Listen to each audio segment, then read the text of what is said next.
I've been super lucky in my short career in entertainment that looking through my work history, I'm like, everyone who's hired me has been a woman. And I'm so grateful for that. And I don't think it's a coincidence, right? Like, I think I'm lucky to be benefiting from women having paved the way. And then on top of that, realizing like, oh yeah, and then we can actively lift each other up. That's Sierra Katow, and this is the Powerful Ladies Podcast.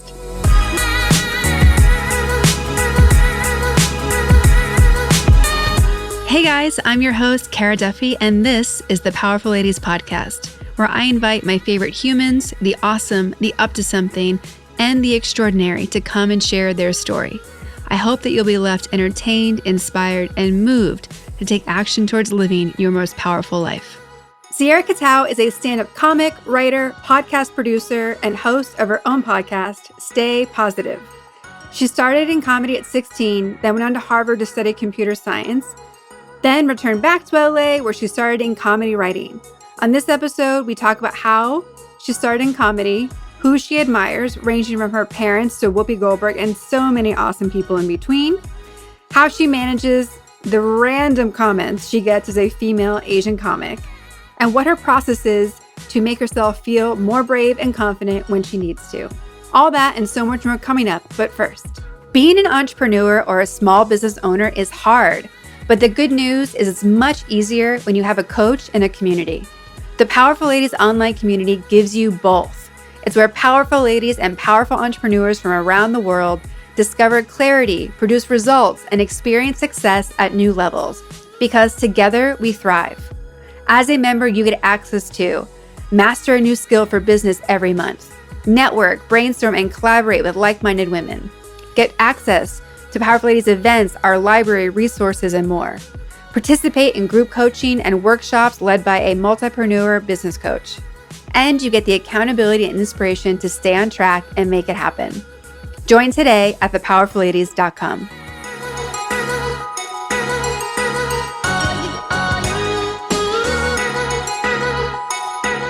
Well, welcome so much to the Powerful Ladies Podcast. Hey, good to be here. I'm very excited. Me too. Jordan recommended you because she knows what a powerful lady you are, working on some of the podcasts that she does. So let's begin by telling the audience who you are and what you're up to. So I know Jordan from the podcast Query with Cameron Esposito, which is a podcast that I produce, and Jordan is our audio engineer, and Cameron Esposito is the host. And yeah, it's sort of fun. I know her in that capacity, and she's amazing. And I guess outside of podcasting, I do stand-up comedy. So that's kind of how I met Cameron, who's the host of that podcast. And I do TV writing, mainly comedy writing. And I host my own podcast called Stay Podsitive, which is, it's a pun. It's fun. And so that's kind of like where I come from. Awesome. How did you meet Cameron? Yeah, so I got to meet her, I think, kind of my first job in LA doing entertainment was working as the writer's assistant for her show that was called Take My Wife. It was on CISO, which then it, I don't know, that disappeared, as many of these platforms do, but it's, I think, available on Stars still. So, it made it onto a platform somewhere. But yeah, so that was really cool. I think, I owe her a lot. I think you always going into an industry, you're kind of at the mercy of if people are willing to give you that chance, and especially in entertainment where it does feel kind of like almost an apprenticeship-based situation sometimes. So then basically I worked for her in that capacity in a writer's room, and that was my first kind of writer entertainment real job. So yeah, and then from there I helped her with the podcast when that went off the ground. Mm-hmm. Are you from LA originally? I am. So that's kind of how I got into stand-up comedy. I grew up in sort of Northeast LA, so a little outside of actual Los Angeles. But and my family has been here for a long time, so it's kind of always been home. And then I kind of knew I wanted to do comedy, I guess. I just thought stand-up was a fun way to get into it. So I started when I was 16. I would go to the comedy clubs, and, they make you stand outside because it's not legal for you to be inside, I guess, unless you're on stage. So yeah, so that was kind of like how I started and all that. And I think it helped, being from here because it's, a drive away. Granted, stand-up is in pretty much every city now. So, but it was like encouraging, I think, to know that like, oh, just down the street, there's the Comedy Store or whatever. Not down the street. It was quite a drive, but Yeah.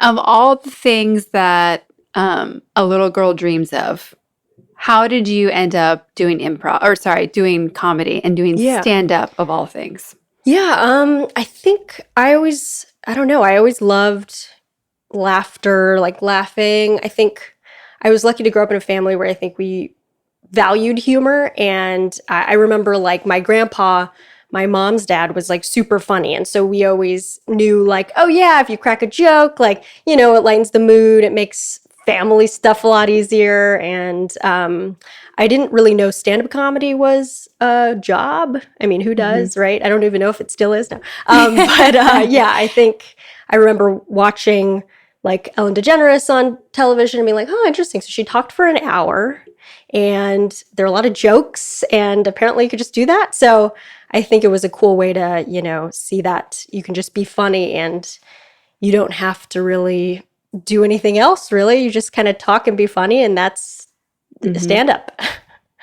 And to start at such a young age, I mean, everyone is like going to, I'm sure, to like sports or other activities and piano lessons or dance or, basketball. And you're like, well, I'm going to go and wait until I'm allowed into the comedy club for a couple hours, right? Like, how did you get the confidence that you could do it, or that like, it's like, I feel like comedy is there's so much bravery, especially when you're starting, because, you hope people laugh and you don't know. So like, what was that like when you were starting, and how has that changed to where you're at now?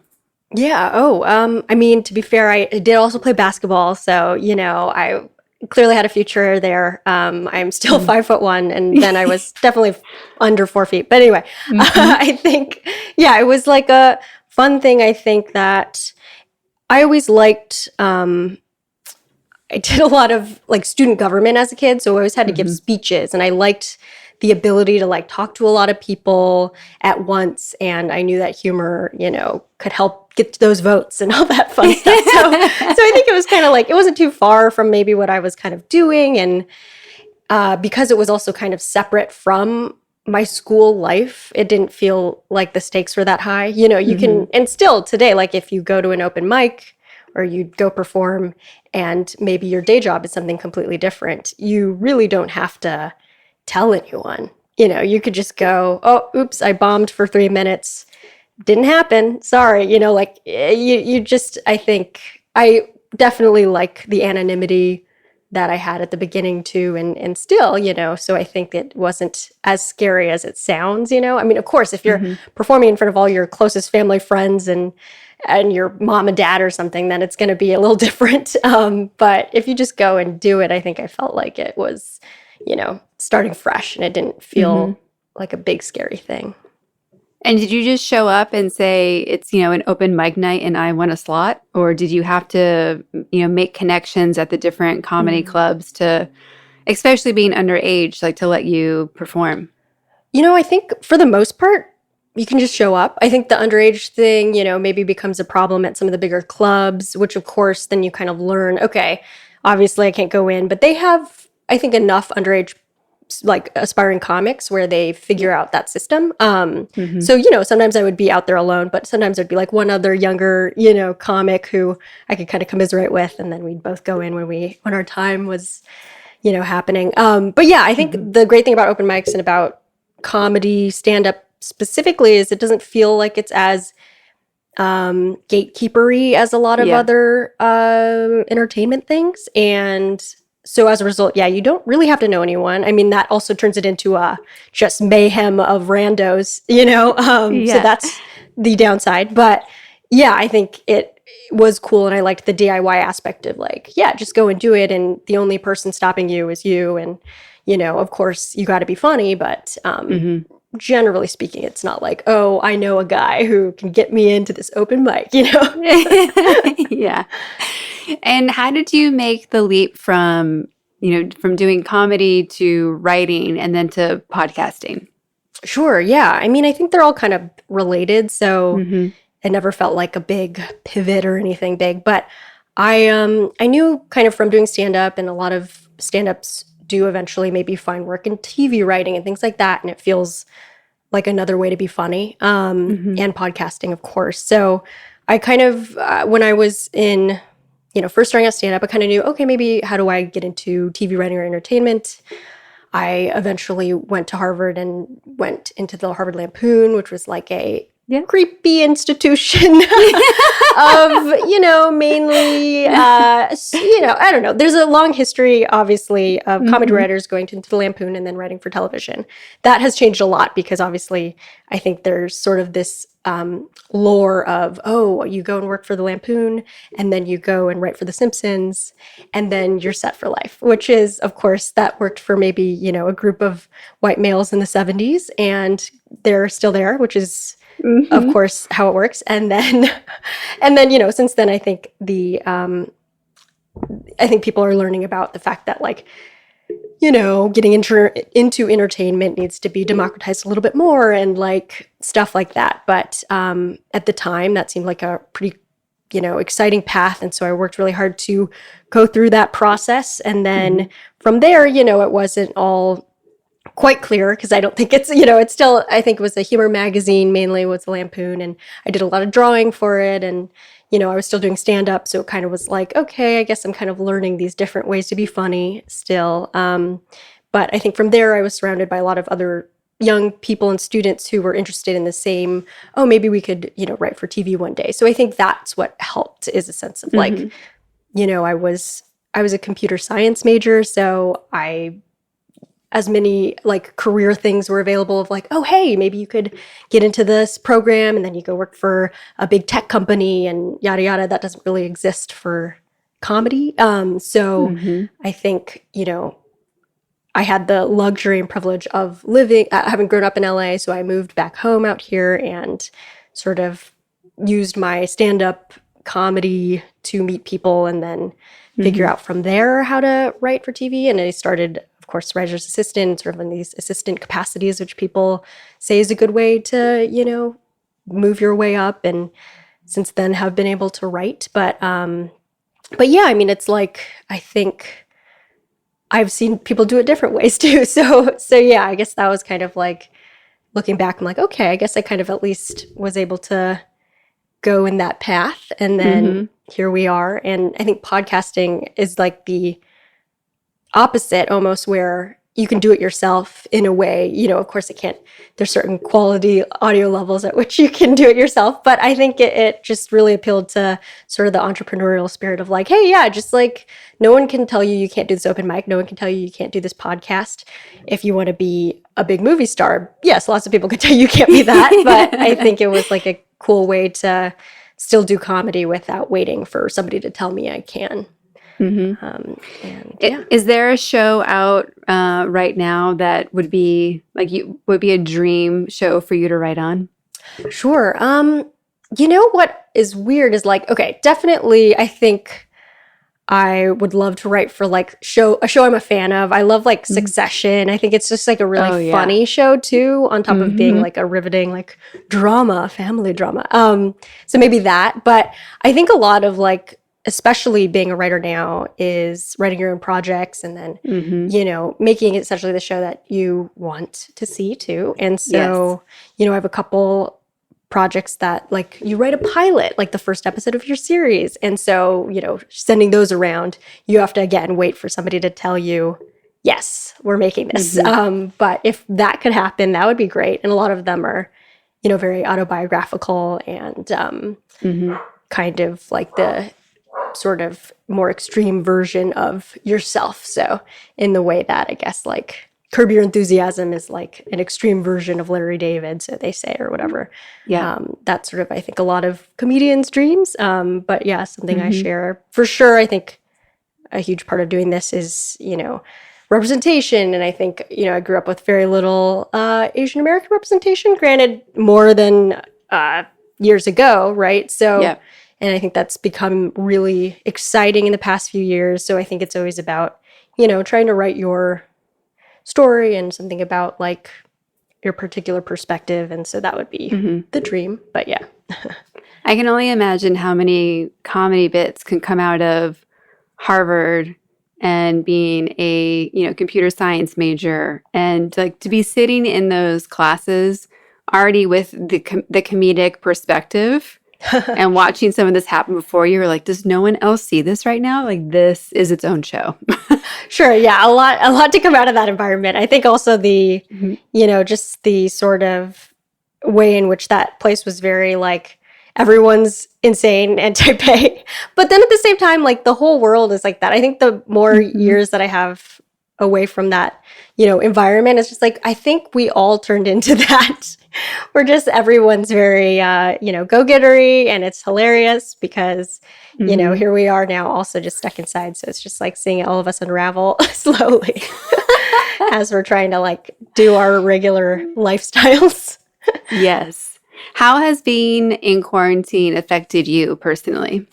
Yeah. I feel extremely lucky. I like have a place, and I'm writing for like a animated show right now. So that's still going, and it's kind of one of the only things that are still allowed to keep production going because it's, you could draw alone. So that's been all over Zoom, which is the new writer's room. And then a lot of stand-up shows have turned into a Zoom show. So I actually just ordered a microphone that's like a stand and everything, which is so embarrassing. It's like I guess I miss the microphone stand. But no, it could come in handy if I'm doing another one of these Zoom shows and I want to, make it feel like more of a stand-up show. But so those have happened, and they're not the best, but we're learning. You'll have like somebody in the Zoom grid like start talking to their roommate or something, and then like it's it's like heckling, but it's just in a different zone. It's so strange. Yeah, because I guess you want to leave. You don't want to mute them because you want to hear them laughing, but you also don't want them to talk. So you're like, to mute or not mute. Exactly. Yeah. It's strategic. I think you have to like find your designated laughers and then mute everyone else, apparently. Yes. That's a strategy. I don't know. You're planting a few laughers will laugh into the Zooms to get everyone else going. Yeah, that's smart. Right. I mean, that's life. You just got to find your designated support and put it all on them. Yes. I appreciate the strategy to the Zoom because when we recorded with Cameron, we were talking about her going over to Zoom. Yeah. And she's like, I don't know. And to me, I think I guess mostly what I do on Zoom is much more like lecture or discussion guiding based. Cool. So it's different. Half the time I'm talking, I'm like, I don't know if anyone's listening. I just keep going and we'll see what happens at the Q&A. But yeah, I've never been in a situation where I'm like really hoping that people are interactive that isn't live either. So to just be like throwing out jokes and being like, where did it go? Yeah. You don't, it's hard to know if it's you or if it's the technology. I like to blame the technology to say, I know I'm hilarious. Just everybody's laughing, but they're all muted. That's probably what's going on. Yeah. What do you think people will be most surprised about? Either in podcasting or in comedy that people just don't know is happening that you experience on a regular basis? Oh, interesting. Like in quarantine or just generally? We could have an answer for in and out of quarantine if you had enough answers. Cool.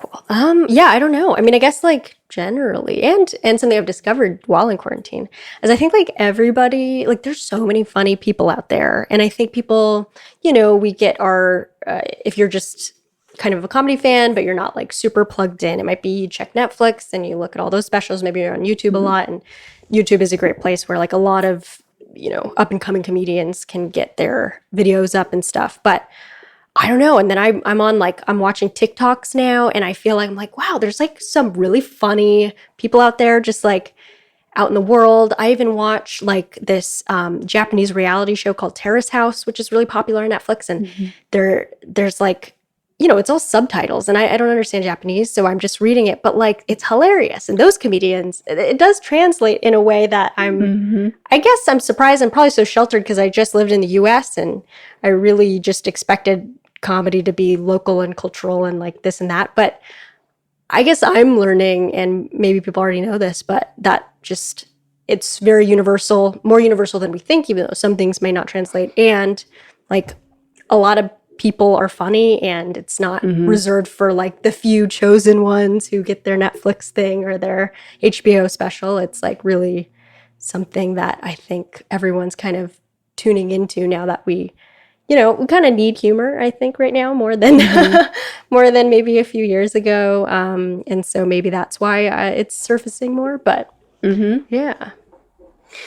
Sorry, we've been recording podcasts all day, so my my stretches. makeshift stool is really getting to the point where it's like, how much longer is the stay going on? Lots of respect for using a stool. I feel like it's the toughest of the seating arrangements.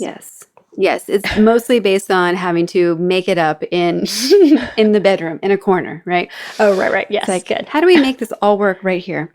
I like the backdrop though. Very good. Thank you. Very nice display there.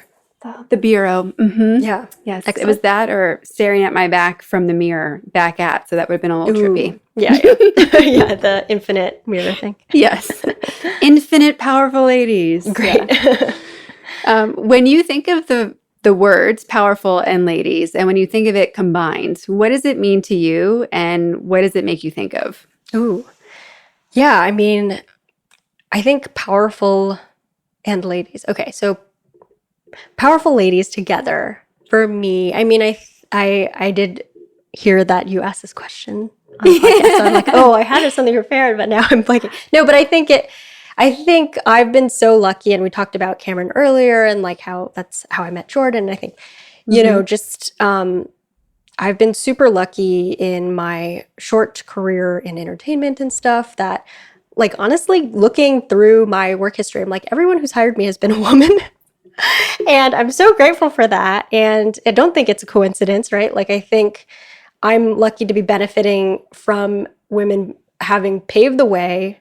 And then on top of that, realizing like, oh yeah, and then we can actively lift each other up. And, and I think that a lot of it is that, and a lot of it is like what I really get out of it too is like seeing women in powerful positions. And I think that's really valuable because, from the get-go, it's like I get to see Cameron running her own show. I get to see all these other folks like being in head writer positions or in producer positions. And I think what that's been really cool is to realize that like, you can demand things that are good for the project and you don't have to worry about the sort of likability of it, which I think has been a thing that I really struggle with a lot. And I think it's, and I think it also being a comedian, you're constantly like, do people like me? Are they laughing on the Zoom? Are they thinking that I'm a nice person? And it's like too much, right? It's too much to think about. And I think it's been really nice seeing women like not worry about that, just knowing that, okay, I can get to a place where that's not the utmost importance because you're here to get the job done, or you're here to like make a good project happen, or whatever other purpose there is, right? And then also like I this thing that kind of came up with, I think, tech and stuff is that I remember hearing that like in coding, girls coding less or whatever, school or whatever, like the girls would tend to maybe ask for help, but when they did, they would have like a blank screen, meaning like they had deleted all their code. So they wanted to rather have nothing available to be corrected instead of being like, here's the code I wrote, didn't work. Can you help me?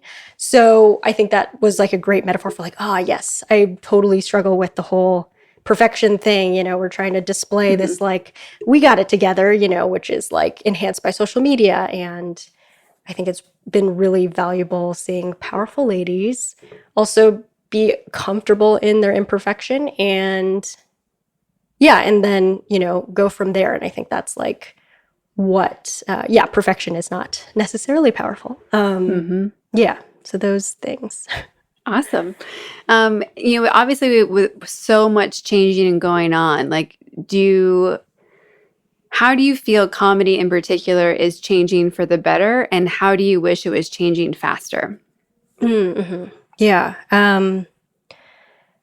I think it's definitely what I like about it is I think there's a lot of introducing your own personal into your comedy, which I think was always the case to some degree, but I think it's definitely more emphasized more, and like people are looking for that. I remember like kind of when I was in college and thinking about comedy and working alongside other like comedy writing types, that there was a little bit of hesitance of like, okay, well, I don't know if I like bring up like race here. You know what I mean? Like there's sort of like a weird thing where I needed to be neutral, or as the voice, whatever, you have to have a neutral voice. But neutral just means what? Straight white man? I don't know. What does that mean?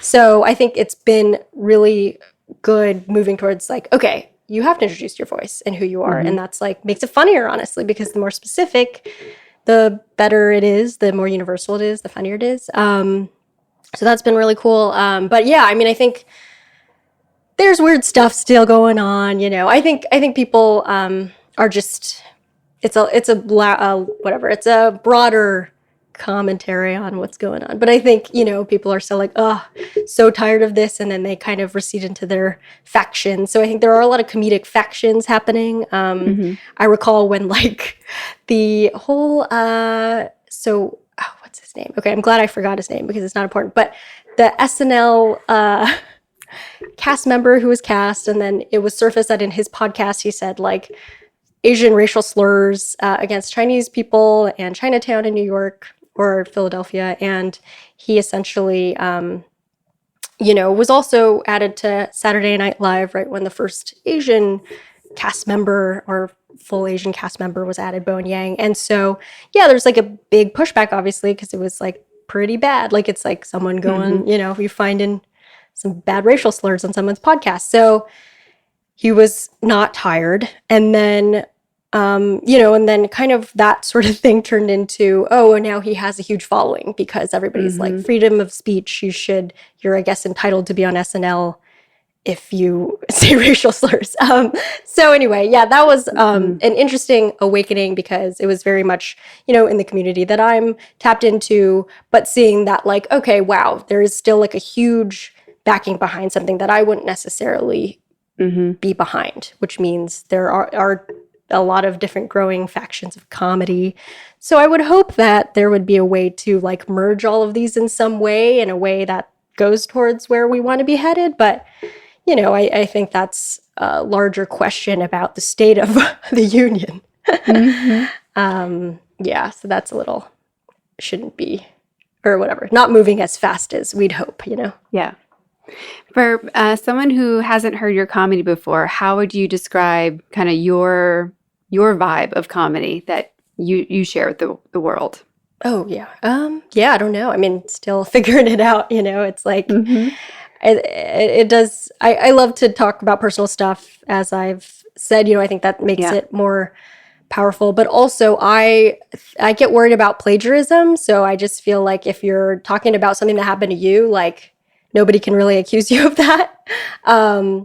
And I also, I think I've been told I'm kind of more, I'm not like, I'm a little bit more low energy comedy, maybe a little bit more about saying kind of little jokes quietly rather than, I admire and love physical comedy, but I think it's very hard. So it's not where I gravitate towards. But yeah, I think, and then, the more I'm learning about it, I think I like the idea of also having something to say and having like an underlying thing you're trying to get through to the audience. I remember I did a show in Wisconsin in this small town where, one of my friends is from, and we did like a big show for like basically this entire, like a lot of this small town.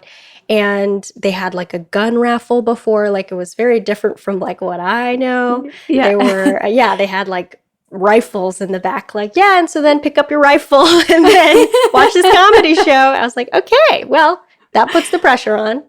We know we got to please. And it was kind of one of those things where I was trying to get through to them Asians, they're just like you.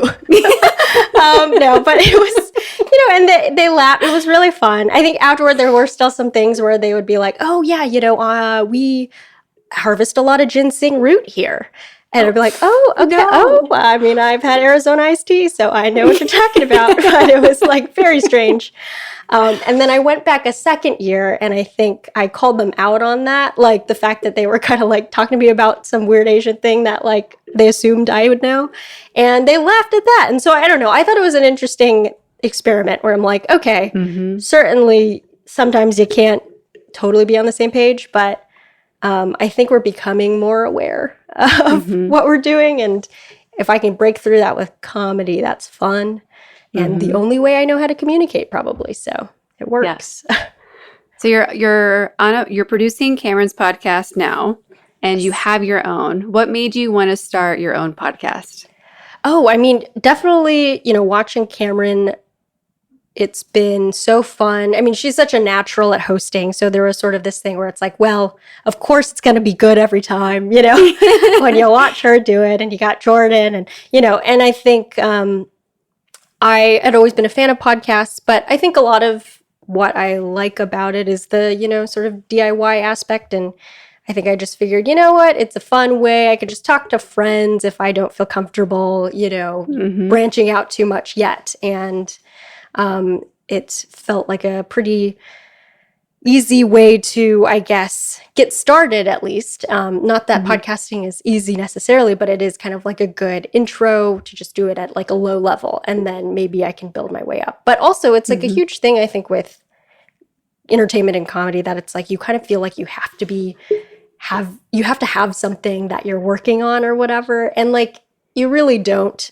Like you're, the odds of you like, oh, I've got a movie coming out, or like, oh, I have a TV show coming out. Like, sure, people are doing that all the time, but not me. It's definitely few and far between. So I think it was like an awesome way to just have like an ongoing project to have, so it feels like we get to control what we're making and putting out there.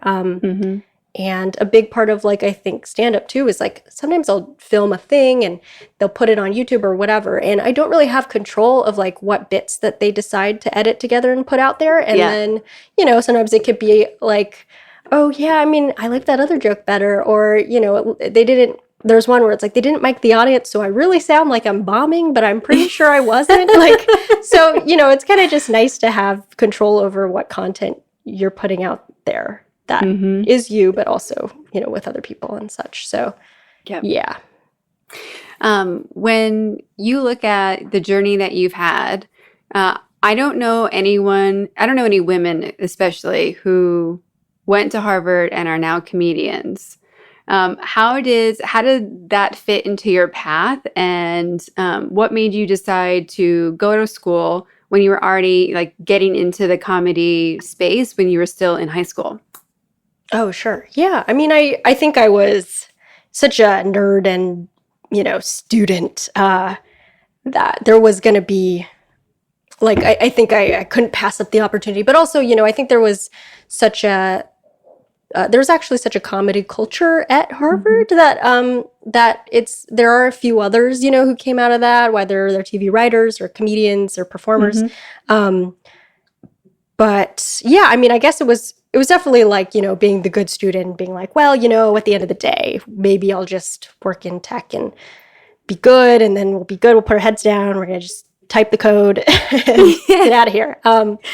But I did know, I think I just felt like I had seen my whole life going down one path, which was I learned how to code and I enjoy it. And I guess like, if I tell people I'm a computer science major, they stop asking questions and they say, yep, good for you. And then I continued down this path that I could just see the next, 10 years or whatever. And you're kind of like, I just felt a little trapped by that. And I like the unknown of doing something where you just really don't know what's going on. Like if I know what I'm doing for the next year, that's even a little scary now because, I think there's most jobs in entertainment are like tops maybe of 6 months, and even that's long.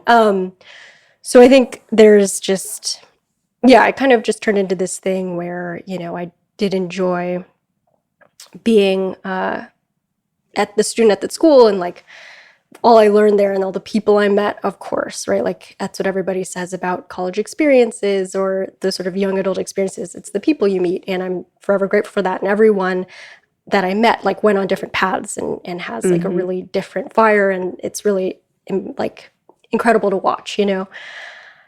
But yeah, I think I wanted to do something a little bit different. And I was lucky and privileged enough where I could take that chance, you know, because I know that's a big deal. And I also kind of felt this thing too, where I was like, you know, when I was younger, I think who made the most impact on me was like a lot of seeing people in comedy who made me laugh. And I felt like that was important work. And, you know, as much as say my other path was tech or something, like I think that's also very important work and can be, but I don't know if I would have found myself in the right place. I think it would have been very tempting to go down a path that was comfortable and make a lot of money, and then you work for like a corporation that then upends the democracy. So then you so I just didn't want to like give myself that option, I guess. It kind of felt like it might be dangerous. Yeah, and I think it's brave, right, to choose the path that could be versus the path that maybe people think should be. Because of, you know, culture or families or just what, you know, everyone else says makes the logical sense. There's so many people who do the should path and wake up one day and realize that it was never meant to be theirs. Sure. So to see that so early, I think is insightful for yourself, and also just, you know, brave to choose like, nope, I'm going to go this path. Like, I don't know necessarily what it looks like. I don't know where it's going to go, but that's way more exciting than that one that I can see 25 years down the road. In addition to Cameron and Ellen, I believe you said earlier, like who else has really inspired you in the comedy space?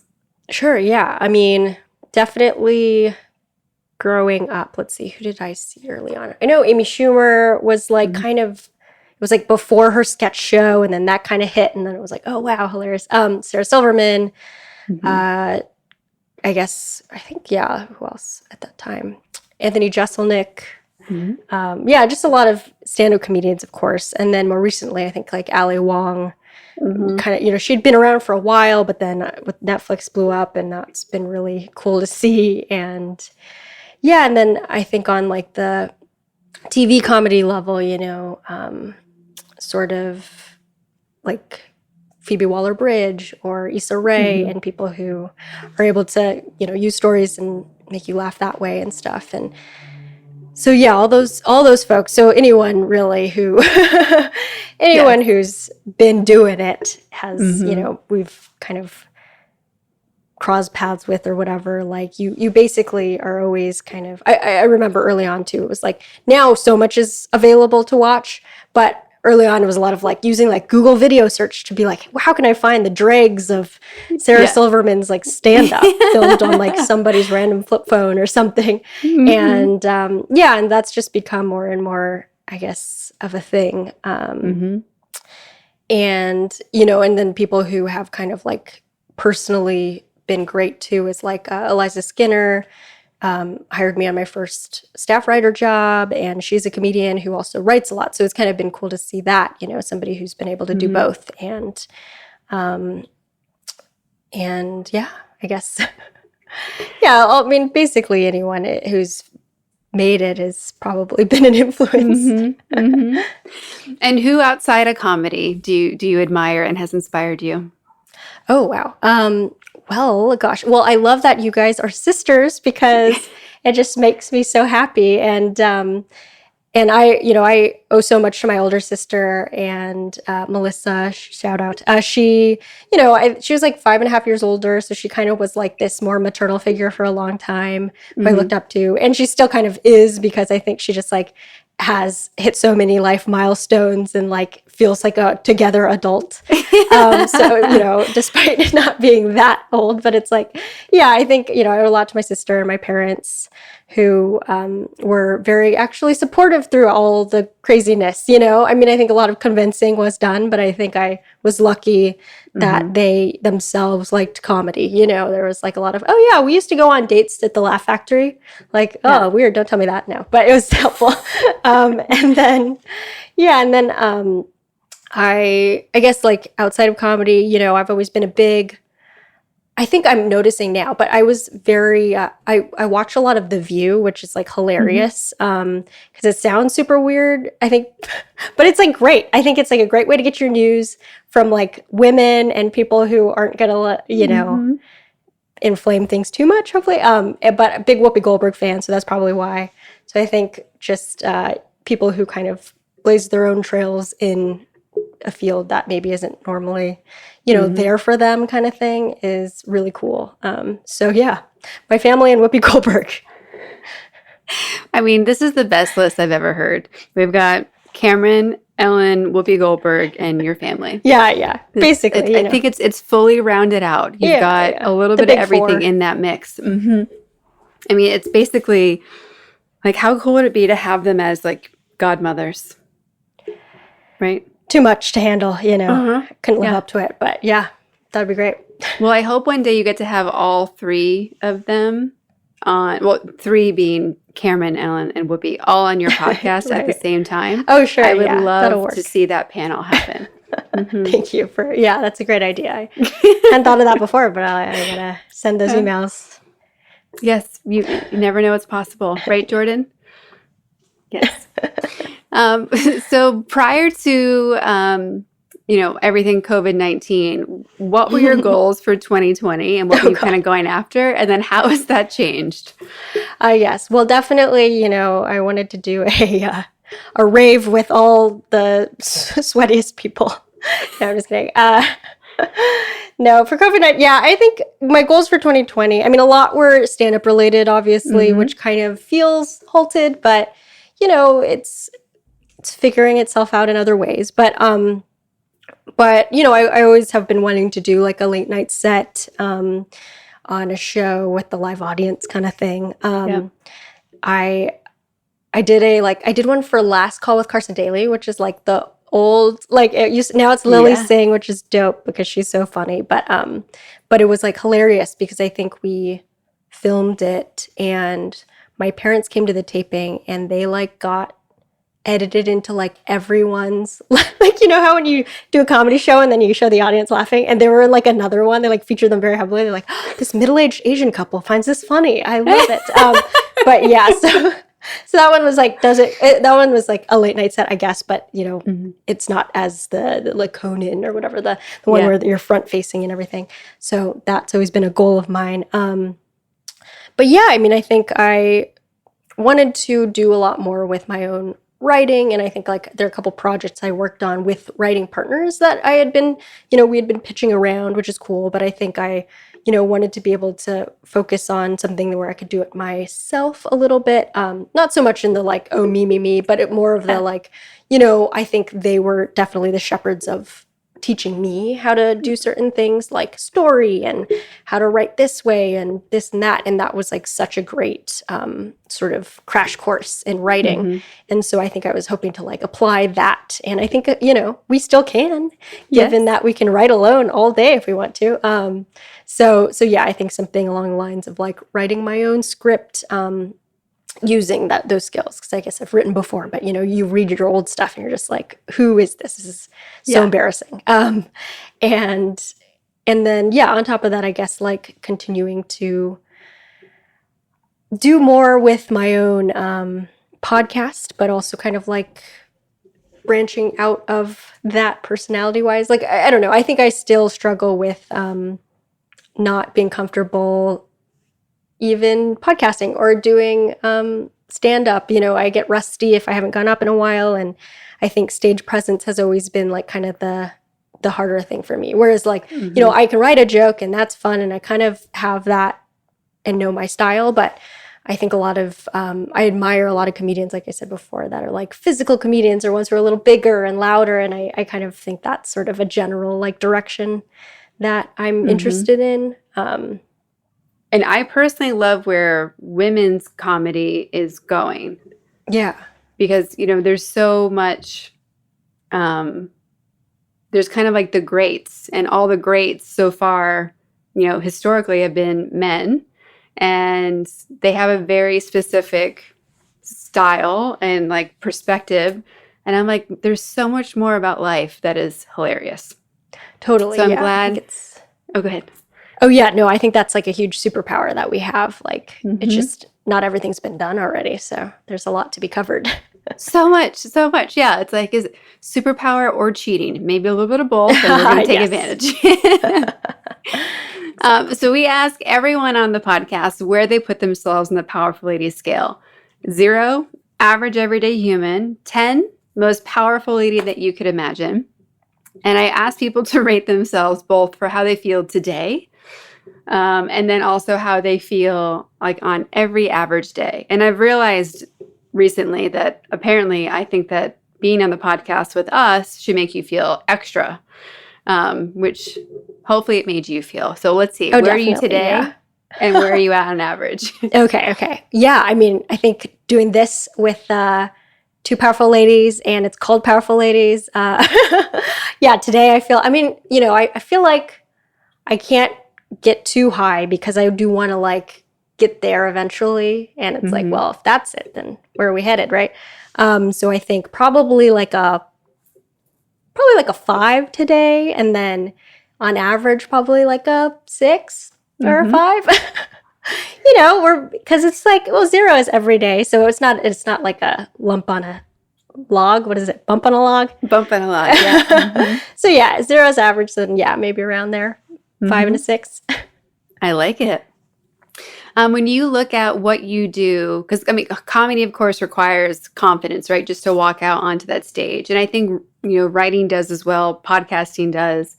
What are some things that you do to get yourself into the confidence level you need to like walk out into the bright lights? Do you have a routine? Is there a song? Is there like, do you phone a friend? What's your routine to make sure that you can get back into that place where you feel powerful? Oh, I don't know, because I don't really have like a routine. I think because I think one of my techniques was like, oh, if I make it a little deal, so maybe that's a routine.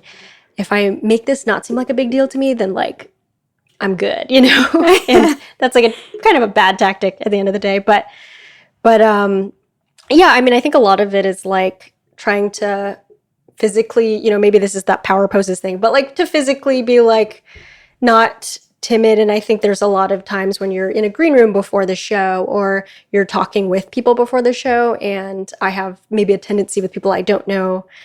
I used to assume a position that was like maybe smaller, and I'm like, oh, just, yeah, thanks for having me, And that also came from the fact that I was normally like sometimes the youngest or the least established in a room. But I think now it's like I'm learning, you're typically going into a room where no one has any preconception about you. So the only thing that they can learn about you is what you're presenting. So I just try to go in there and, stand tall and be confident already, so that when you go on stage, you're not starting from a place of like low, status or whatever. And a lot of it too, like I even notice with shows I'm working on or something, the same sort of vibe is there, that it's like nobody really knows what role you are. We're all moving 1,000 miles a minute. Like nobody can stop to be like, oh, so where are you on this hierarchy? And like, what role do you play? And what is your job? And so then I just was like, okay, I got to dress a little bit more, established to look like maybe, hey, I don't know, maybe she's a producer. I don't know, like it's like,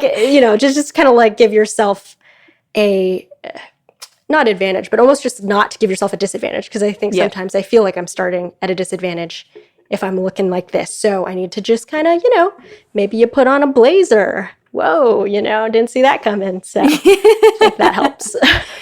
Yeah. I always go back to this one thing too, just the, there's like some statistic about laughing and how you're, 30% more likely to laugh if someone's like laughing next to you. So that's like a big mentality with comedy clubs, like put everybody really close together, keep them kind of in uncomfortable seats so they are like leaning forward and stuff like that. But I think it just shows that like we're, what we think, it's not like in a vacuum. And so if somebody's like, yeah, that lady, she's definitely in charge. I like her voice. She seems confident. Then the next girl might be like, yeah, I agree, So not that, you're trying to fool everyone, but I think that it is, if just that little percentage is kind of subjective like that, it can be kind of fun to play with that and see how that can be helped. Yes.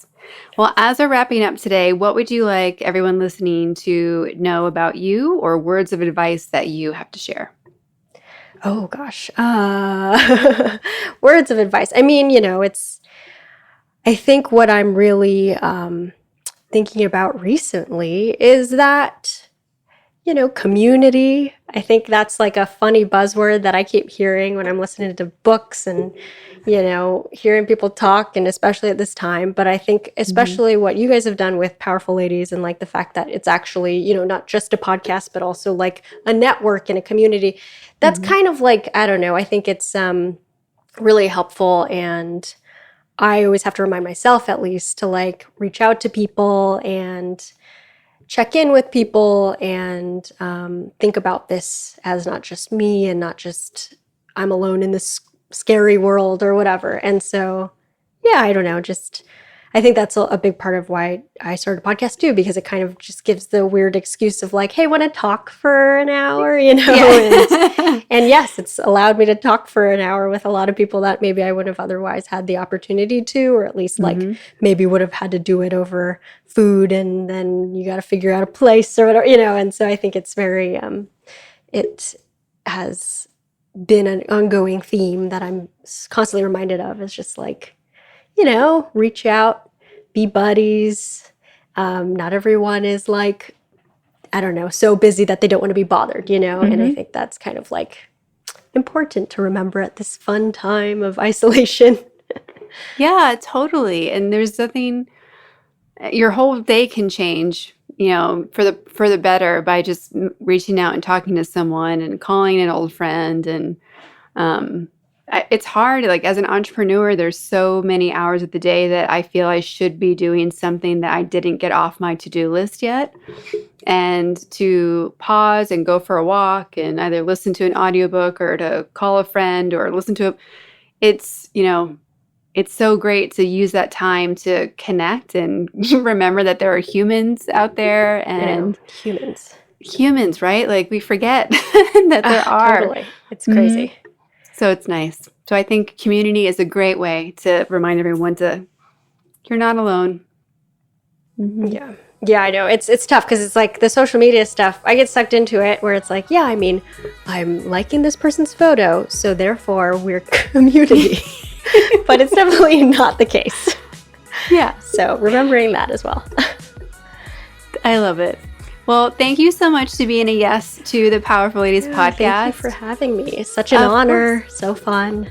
Thanks for everything you guys do.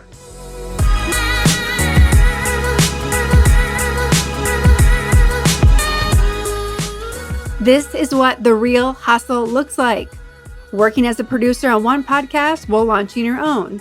Doing stand-up at night while working all day on your other projects. I love Sierra's position on the world needing community and comedy. It's true. We need comedy in the good times and the bad times. I'm glad a smart, powerful, and funny Sierra is leading that charge. To connect, support, and follow Sierra, you can find her on Instagram at Sierra Katow and on YouTube, Sierra Katow. All the other ways you can find her and connect with her, including her website, are listed on thepowerfulladies.com/podcast. Thank you so much for listening. I hope you've enjoyed this episode of the Powerful Ladies podcast. There are so many ways you can get involved and get supported with fellow powerful ladies. First, subscribe to this podcast anywhere you listen to podcasts. Give us a 5-star rating and leave a review on Apple Podcasts. Follow us on Instagram at Powerful Ladies.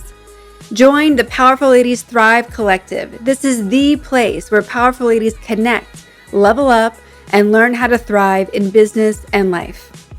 Be sure to subscribe to our YouTube page, and of course, visit our website, thepowerfulladies.com. I'd like to thank our producer, composer, and audio engineer, Jordan Duffy. Without her, this wouldn't be possible. You can follow her on Instagram at Jordan K. Duffy.